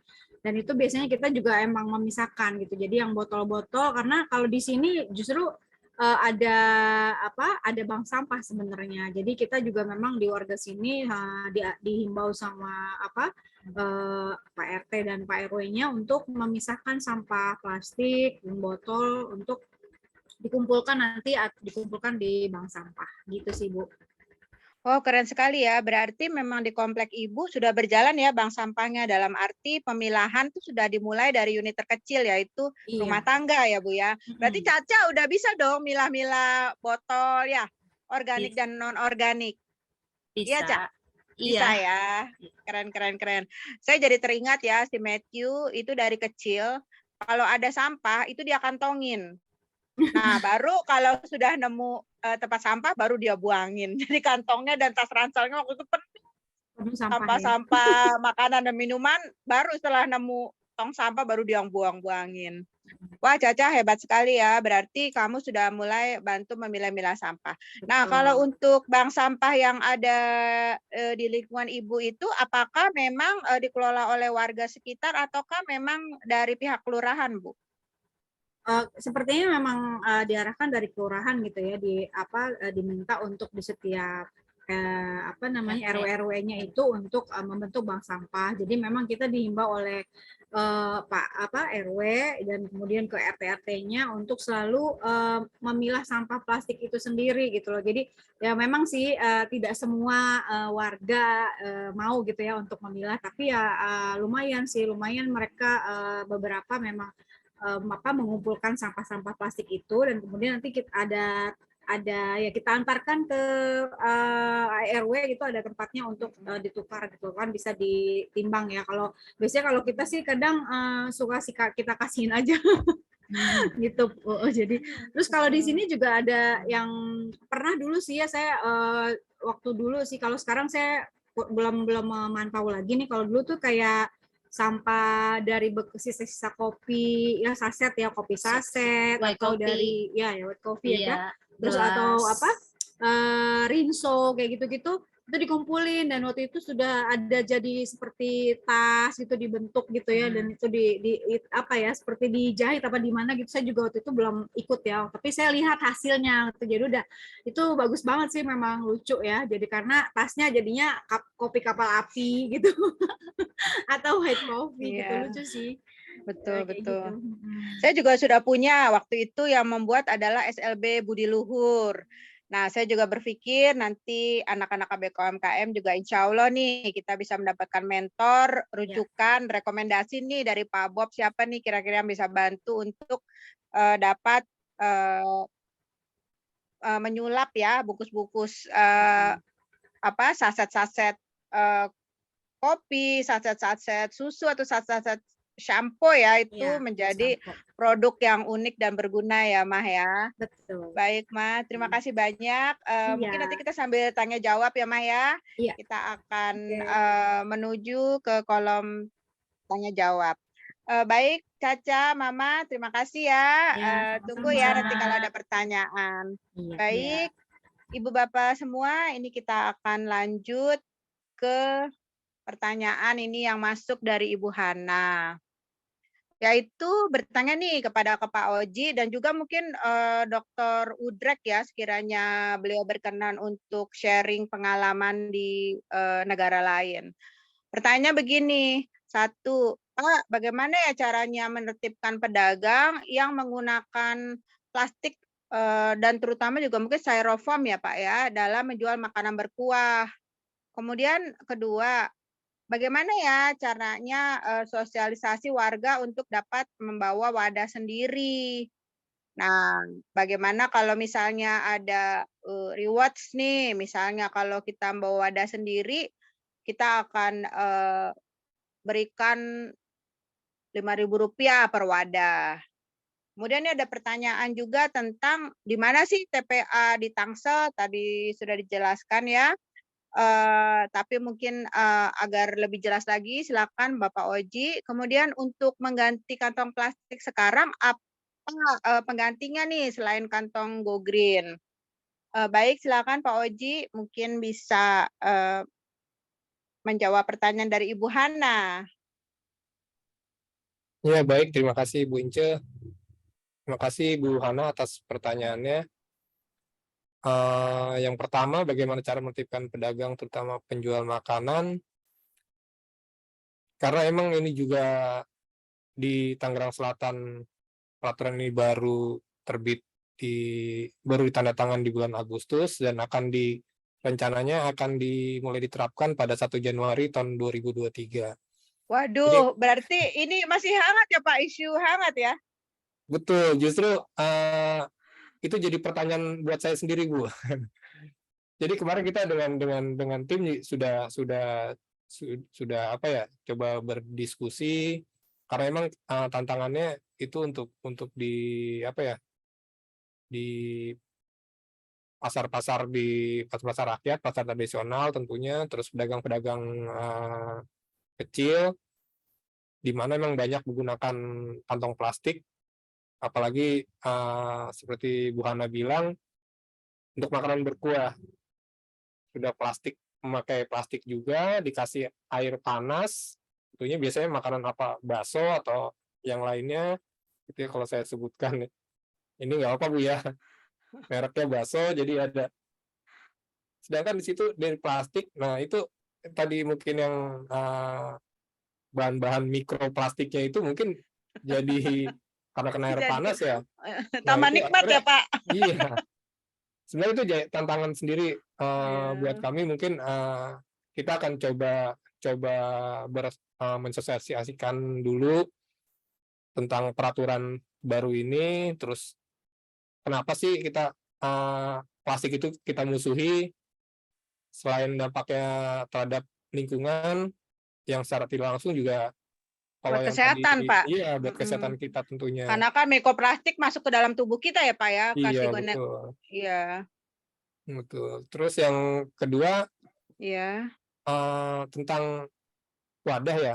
Emang kita juga Iya tuh Pak. menyarankan Bagaimana tuh Pak? jadi kalau di Tangsel itu sendiri sebenarnya ada program apa ya, rumah minim sampah, di mana program itu lebih coba kita pilot project ke beberapa rumah yang emang merupakan satu tantangan sendiri, gimana di rumah itu mau mencoba atau tidak nih, coba mengurangi sampah dari rumah tentunya. Salah satunya adalah ada beberapa metode, itu ada metode pintu depan, pintu belakang, dan pintu tengah. Jadi kalau pintu depan itu kita bisa mungkin kalau belanja yang bawa wadah sendiri. Seperti kalau ke tukang sayur gitu ya, kita beli tahu, kita bawa kotak. Baskom sendiri. Iya, bawa apa ya? Kalau saya bisa Baskom. sebenarnya Tupperware biasanya kalau ibu-ibu itu buat Tupperware sendiri, untuk belanja daging, belanja ayam dia bawa wadah sendiri. Dan di rumah mungkin kalau kita apa ya, penggunaan tisu biasanya, itu tisu kan kalau kita lihat di beberapa literatur itu dari kulit pohon ya. Jadi katanya ada satu box tisu itu menghabiskan berapa meter persegi kulit pohon. Jadi memang selain agak sulit terurai juga, jadi sampah sendiri, menimbulkan sampah. Kenapa sih kita, kalau dulu itu, kalau zaman saya kecil itu ada serbet Bu. Kenapa kita ada serbet gitu? Mungkin kalau sekarang ada kain yang lebih bagus dari serbet kan, yang bisa kita gunakan. Terus sekarang apa-apa tisu ya Pak ya, apa-apa tisu ya. Padahal ada mikroplastiknya di dalamnya ya. Iya betul. Belum lagi sekarang nggak terlalu tisu basah. Dan mungkin saya langsung lompat lagi nih, menyambung apa ya? Pertanyaan kita ini ya, yang keempat mengganti apa ya? Kantong bagaimana sampah nih plastik, Pak? Kantong sampah plastik. Mungkin kalau kita ingat di zaman berapa tahun ke belakang, itu kalau kita beli beras di pasar itu kita tidak memakai, si pedagang itu tidak memakai kantong plastik, tapi memakai kertas semen kalau nggak salah ya. Iya, zaman dulu ya. Iya, betul. Itu di film-film luar negeri juga begitu ya. Waktu di Jepang juga ternyata begitu ya Pak Udrek ya. Saat ini seperti itu kan. Betul. Nah, yang kenapa itu menjadi tantangan juga ya Pak ya. Hal-hal yang dulu kita sudah lakukan ya kita kembali lagi.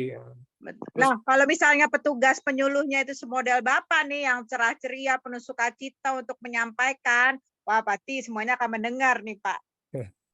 Amin Bu. Amin.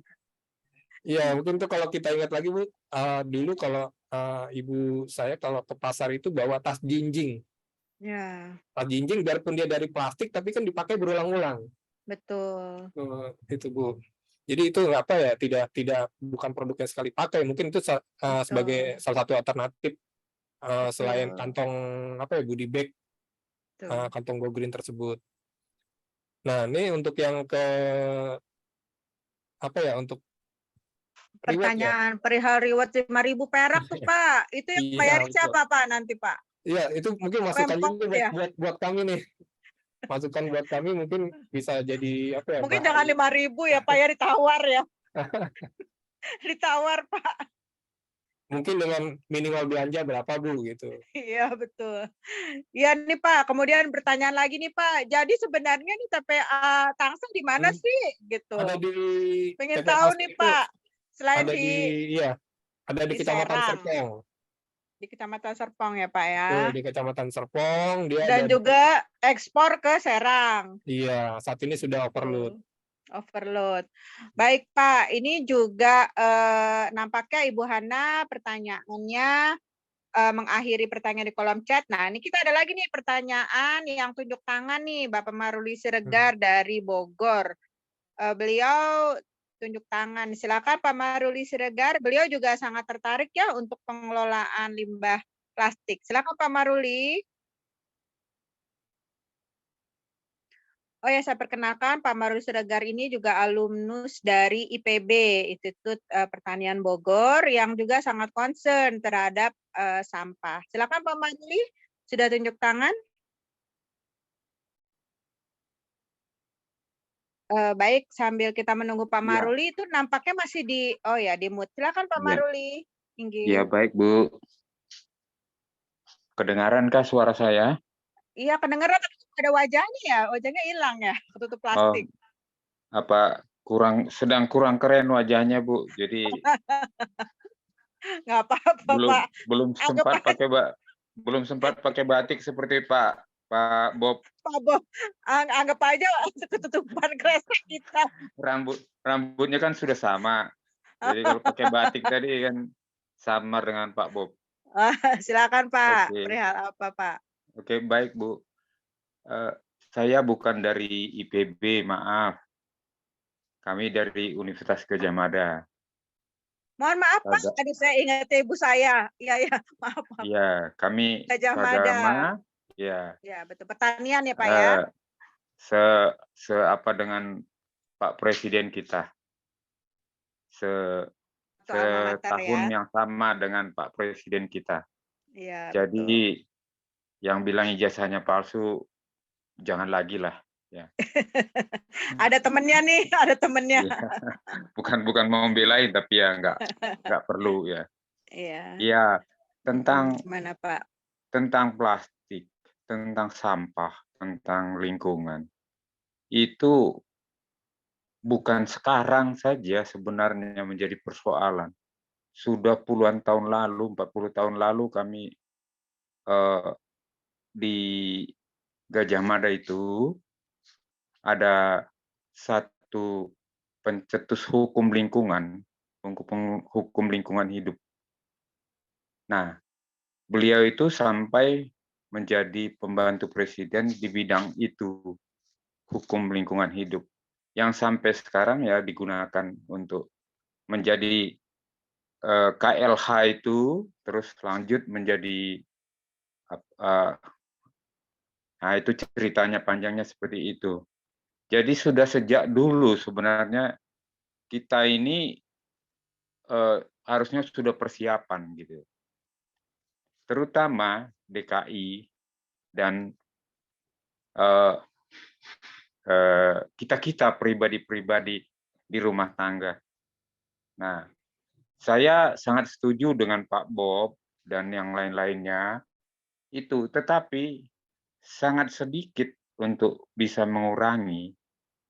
Jadi yang perlu sebenarnya budaya, pengubahan budaya.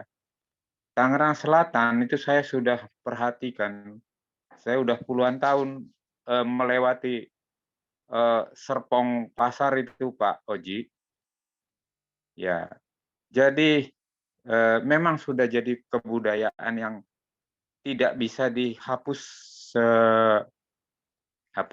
seketika, terutama penggunaan kantong plastik ini. Ya kalau membawa keranjang, membawa tas itu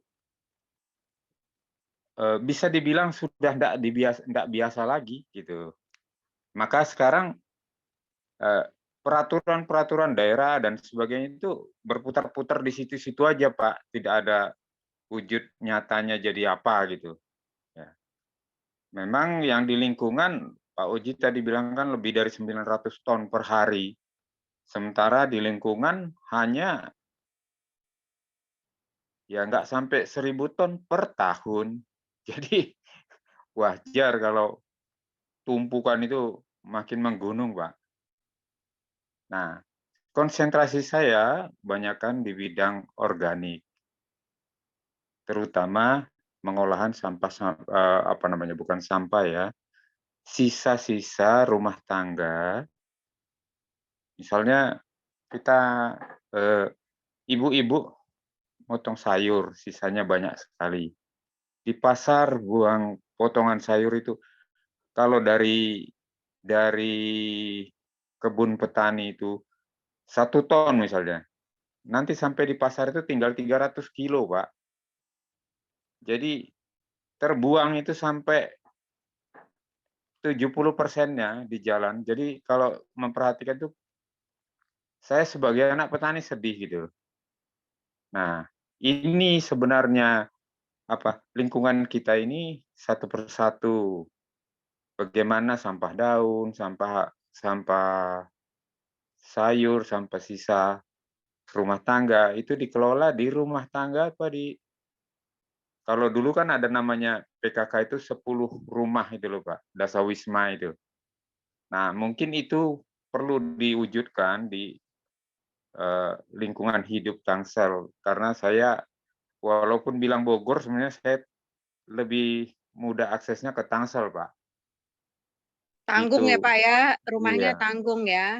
Iya Bu.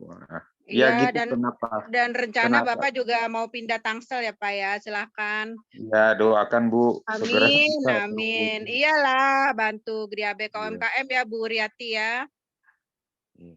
Dan Baik Pak. terakhir ini Inggih. saya belajar itu loh, mengubah saset-saset itu menjadi saset kopi, saset makanan-makanan itu mengubah menjadi bentuk kreasi tas misalnya gitu. Tapi rasanya yang itu kebetulan mamanya anak-anak, mamanya Prima itu mengajar di satu sekolah di sini, sekolah negeri. Waktu diajak anak-anak membawa sisa saset dari rumah, mereka jadi aneh, malah beli kopi, sengaja beli kopi baru gitu. Nah, isinya dituang gitu. Jadi bawanya saset yang baru gitu. Padahal kan maksudnya sisa-sisa saset yang sudah ada itu dikumpulkan sehingga nanti dibentuk sendiri menjadi tas. Nanti diajari kreasinya, lalu nanti seperti Pak Bob itu juga kan mengajari kan dasarnya, lalu nanti bisa dilanjutkan kreativitasnya. Tapi ini memerlukan kesabaran.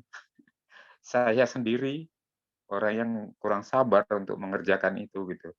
Nah, jadi sekarang saya numpuk itu, aduh, saya kira kalau 10 kilo ada Bu, itu kantong-kantong plastik itu ya. Nanti kita itu ya Pak ya, kita karyakan untuk Ria bersama dengan ABKUMKM. Pak, terima kasih banyak sharing Bapak, sangat bermanfaat. Oh ya, Pak Oji, saya perkenalkan Bapak Maruli Siregar, beliau juga sangat concern tidak ada pembuatan ekoenzim Pak, dan kemudian juga yang berhubungan dengan pupuk organik. Nanti kita akan juga banyak bekerja sama ya Pak Maruli ya. Terima kasih banyak Pak Maruli. Ya, doakan kita semua sehat-sehat. Amin. Amin, amin. Terima kasih. Aduh, padahal banyak salam Pak. Aduh, padahal senang sekali ya kita bisa banyak mengobrol, namun waktu sudah membatasi kita, padahal topiknya sangat menarik. Nah, saya kembalikan ini kepada Kak Naya. Terima kasih Bapak Ibu semua, dan kami haturkan terima kasih untuk Bazar Fund yang telah menjadi sponsor untuk webinar ini.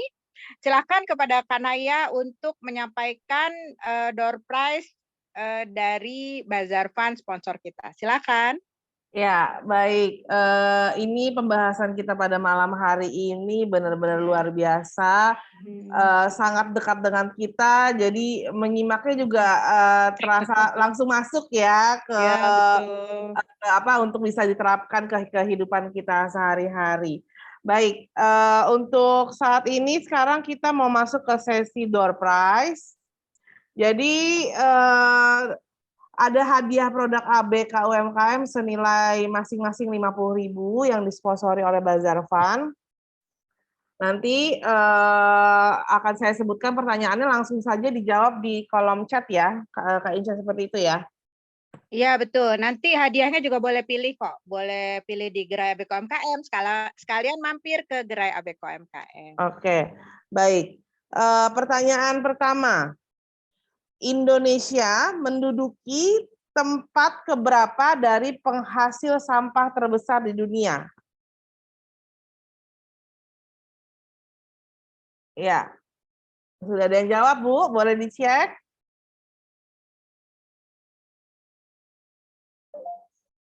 Ya, boleh dicek, silakan. Ya, Bu Inca kemut.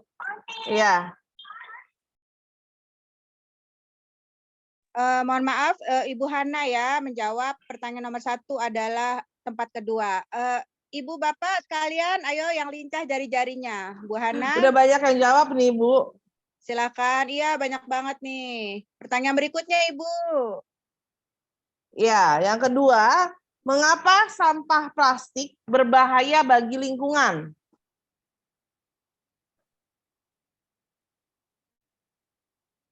Silakan pertanyaan kedua. Sudah ada yang jawab? Polimer, ya itu adalah rantai polimer bahan kimia ya. Kemudian ini Pak Maruli menjawab tidak terurai, yaitu lebih tepat juga. Jadi Pak Maruli yang paling tepat yaitu tidak terurai. Sangat berbahaya. Terima kasih. Baik. Silakan. Kita masuk ke pertanyaan ketiga. Ayo, ini gampang nih. BNPB singkatan dari apa? Ayo, BNPB singkatan dari apa?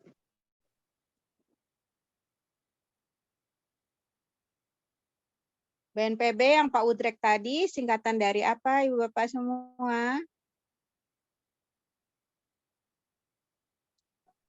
Daniel mau jawab, silakan bisa diketik. Ibu Candlelight sudah menjawab betul. Badan Nasional Penanggulangan Bencana. Lanjut Kak, baik. Nomor 5. Nomor 4. Nomor 4, maaf. Nomor 4, hanya 4 kan ya, Mbak Inca ya? Iya, betul. Oke. Apa yang bisa kita lakukan untuk mengurangi sampah plastik?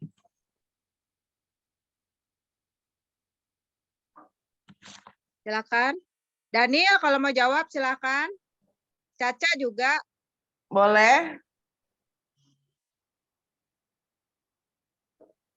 Apa Ibu, yang silakan. bisa kita lakukan untuk mengurangi sampah plastik, Bu Yuli, buat kerajinan tangan? Ya, antara lain itu Ibu Yuli membuat kerajinan Pak Maruli tangan. memilah dan mengumpulkan. Ya, baik.